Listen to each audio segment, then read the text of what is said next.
Oh, hello, this is Tak Chung from Walk with Tak. Welcome to my YouTube channel. If you enjoyed this video, please like, subscribe, and share. Please feel free to write to me at walkwithtak@gmail.com if you have any question regarding to this video or any other videos that I have posted in the past. If you have any videos that you would like me to make, please let me know. I'm looking forward to hearing from you. My friend Tom loves to cook, and he particularly enjoys exploring different types of food ingredients. And after he adopted my fast cooking system and using tempeh-based cooking, he said cooking opened up an entire new world for him. Now, he lives in a suburb of Chicago, and within about a 10-mile radius, he has many different ethnic supermarkets, grocery stores. And one thing he discovered is that this probably is what he called the golden era of home cooking, because he can get food ingredients from almost any part of the world. And one thing he found it extraordinary is that he went to a Chinese supermarket and he found that they have almost infinite varieties of noodles.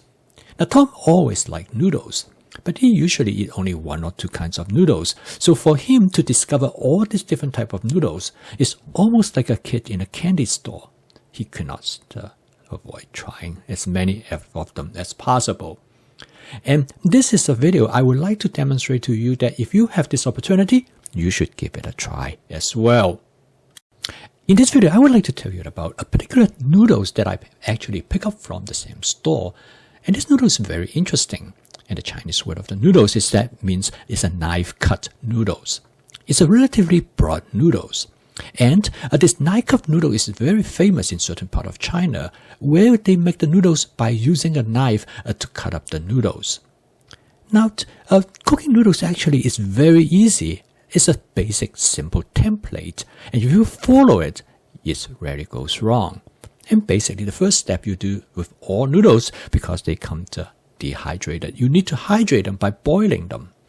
Now, I'd like to point out this noodle for you. You take a look at the edge of the noodles is serrated.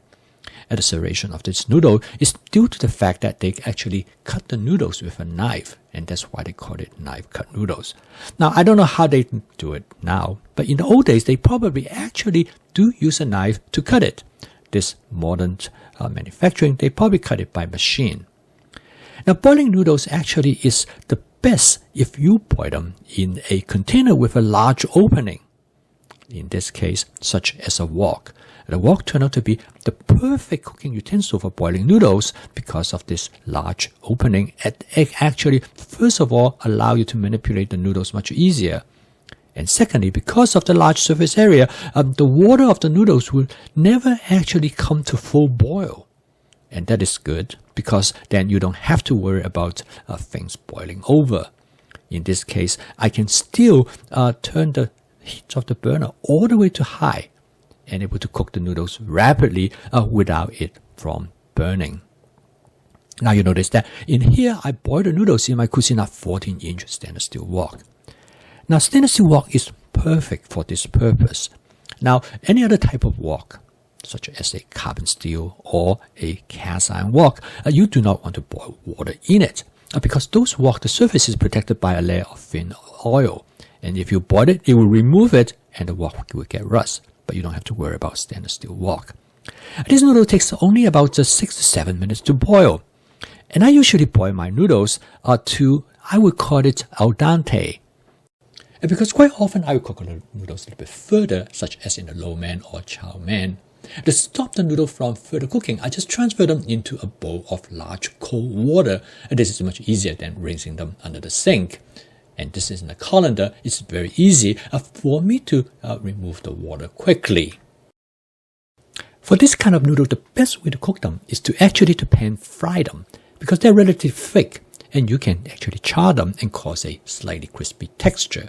This noodles is frequently known as chow fun, and it is very popular in the southern part of China. This can be a wheat noodle or it can be a rice noodle as well. So in this particular demonstration, I'm going to show you how to pan fry them. Now I'm going to pan fry them in my Cuisinart 40-inch stainless steel wok. Now this wok is perfect for that because it has a relatively large flat bottom surface area. This will allow you to spread out the noodles, so the noodles can be fried properly.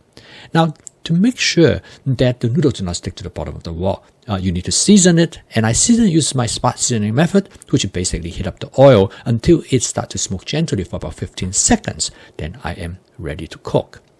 Now, one trick to pan-fry noodle is that you have to store the noodles in the refrigerator for about maybe at least 48 hours. This will dry out the noodles.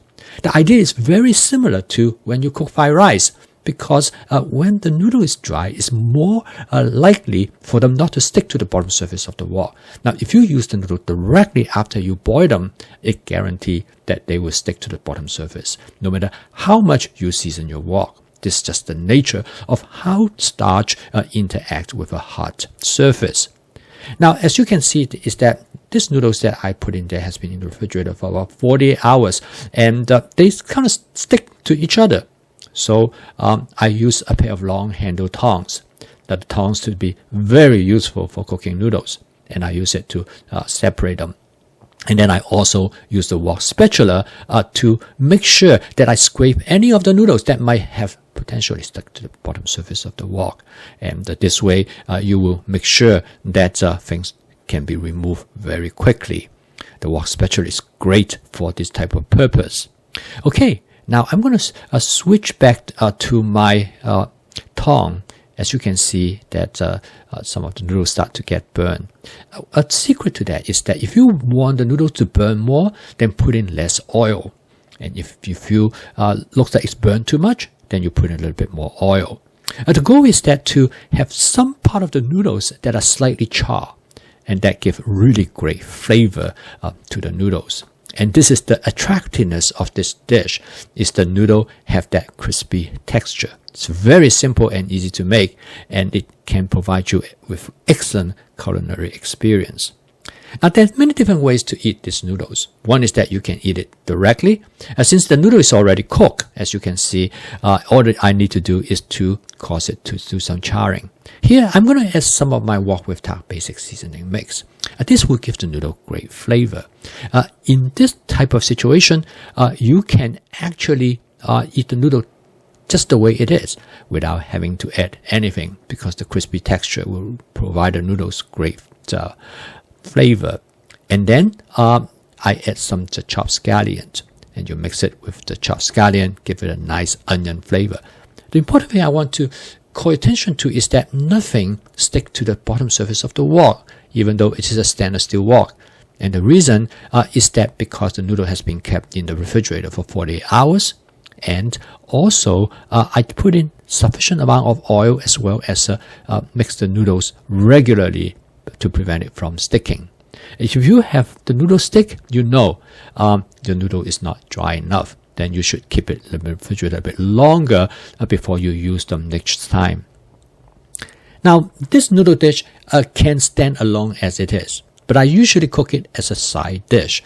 Now, you notice that I just put the noodles in a separate plate. I do not mix it with any other food ingredients until I have other ingredients cooked separately. This is a good example of combinatory stir frying, that you cook the ingredients separate from each other so they can retain their own flavor and texture. When you eat them together, it will give you a more distinct contrast between the flavor and texture of the ingredients. And this is what makes cooking interesting, as well as make the flavor to stand out. Now, if I have cooked the noodle directly with the other vegetables as shown in here, the noodles will become soggy. But in this way, the part of the noodle will still remain relatively crisp. So in here, I cook a vegetable medley together with some shrimp to go over the noodles. So this gives you a lot of flexibility, as you can see in here, because that noodles, since you cook separately, now you can use it for many different purposes. You can cook it with beef, chicken, or anything that you want. And this will allow you to have that diversity and variations that quite often is the key to make home cooking both fun as well to make your dishes more diverse. So imagine this is a basic template. This template can be applied to many different kinds of noodle as well. So instead of using this knife cut noodles, You certainly can use, say, for example, an egg noodles, the traditional, say, a German egg noodles, or you can use angel hair pasta noodles, or you can use almost a whole varieties of different type of Asian noodles, rice noodles, mung bean noodles. The possibility is truly endless, and that's why my friend Tom said this is the golden era of home cooking. My fast cooking system with flavor chasing, advanced prepping, stir frying, and template based cooking is really set up and designed for you to take advantage of all the varieties in terms of ingredients, flavoring agents that are available to you. Home cooking is more important than ever before, particularly from the standpoint of long-term investment of our health. And through home cooking, you can avoid the consumption of fast and ultra-processed food. And in order for home cooking to be sustainable, you have to cook the food that you love and enjoy. So if you'd like to learn more about this fast cooking system, please subscribe to this YouTube channel. So keep on cooking, and I will see you tomorrow.